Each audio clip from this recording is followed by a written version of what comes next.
this means is that even when Hurricane Katrina came through here, punched a hole in the levee 8 short miles north of us and filled Lakeview up with 15 feet of lake water, this area along the riverfront, including the French Quarter, only had about 2 inches as it sits on a 16-foot ridge. Unfortunately, because of the Bill's choice for a city on the river, most people in New Orleans have absolutely no idea where they are and cannot give you directions. Please take my ask. It's really quite embarrassing. You see, the river follows the city, and the river is on 3 sides of the city. It is to the west, the south, and the east of New Orleans. Right here in the French Quarter, the river is actually flowing from south to north.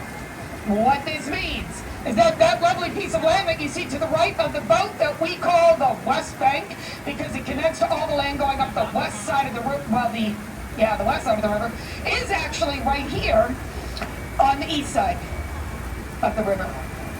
And the land that you see to the left of the boat that we call the East Bank is on the west side of the river. That means that the sun rises in the east over the West Bank and sets in the west over the East Bank. And if you're confused, so are we. That's why we drink. Uptown is actually south of downtown, and the Crescent City connection that you see to the rear of the boat is upriver and south of the city at the same time. Speaking of the Crescent City connection, that bridge is one of only a few that crosses the Mississippi here in southeast Louisiana. Those 2 spans were built in 1987 and 1957. If you're doing the math, you will have figured out that those bridges didn't even get here for about 200 years after this city was formed. So what did we do? Well, if you look to the left of the boat right now, you see what we did. That is the oldest ferry landing in the United States, coming in at about 200 years. If you look over to the right, we might be able to see it on the other side of that barge. Our ferries are now these little purple and white catamarans.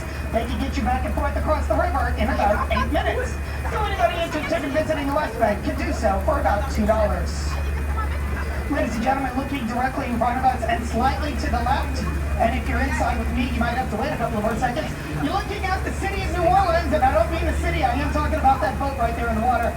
The city of New Orleans and its sister ship, the Natchez, are 2 of the other paddle wheels located here on the river, and they are docked right next to Jack's Brewery, so named for Andrew Jackson, number 7. We really like Andrew Jackson here in New Orleans, and hopefully by the end of this trip, you'll see why. On the other side of the brewery, you can see the steeple for the St. Louis Cathedral. That is the oldest cathedral and the oldest minor basilica in the United States. A basilica is a cathedral that a pope has said mass in, and that would be John Paul in 1987. On either side of the cathedral, and we can't see them just yet, we'll see them in a second, we have the presbytere to the right, that's the original priest house. The cabildo is on the left, that's the original Spanish seat of government. Neither of these buildings are actually the originals, both of those burned in the fire of 1788. However, the presbytere was built in 1791, and the cabildo in 1795, so still pretty old. Ladies and gentlemen, when we line ourselves up with that the stairs coming down on the water, you want to get that shot. That is probably the most iconic photograph you can get of New Orleans. It is the St. Louis Cathedral lined up with the statue of Andrew Jackson. It's okay if you missed it though, ladies and gentlemen. There's about 1 million of them online. Looking at that statue that you see right there in the front, it actually weighs 20,000 pounds. It was erected in 1857, and it is made entirely out of melted down British cannons. When the British left here in 1815, they were running, and they left all their cannons. We gathered them up, melted them down, we made 4 statues out of them. There is one here, one in D.C., one in Jacksonville, Florida, and one in Nashville, Tennessee. Ladies and gentlemen, there's your shot right there. Statue and the cathedral lined up.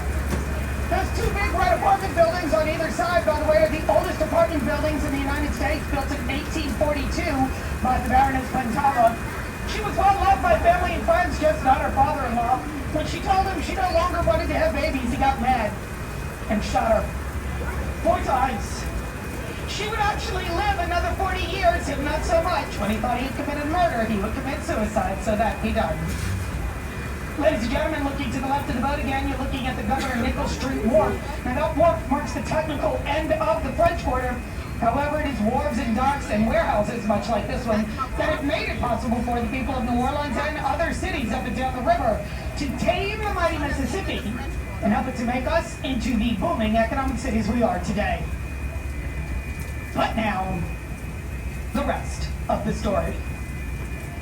The year is 1541. The first European to sail down the mighty Mississippi is a man named Hernandez de Soto. He sails for Spain. He's very interested in building a city on the river. However, De Soto is going to leave the river and no one from Europe will come back for over 100 years. The next European to sail down the mighty Mississippi is a man named Robert LaSalle. The year is 1688.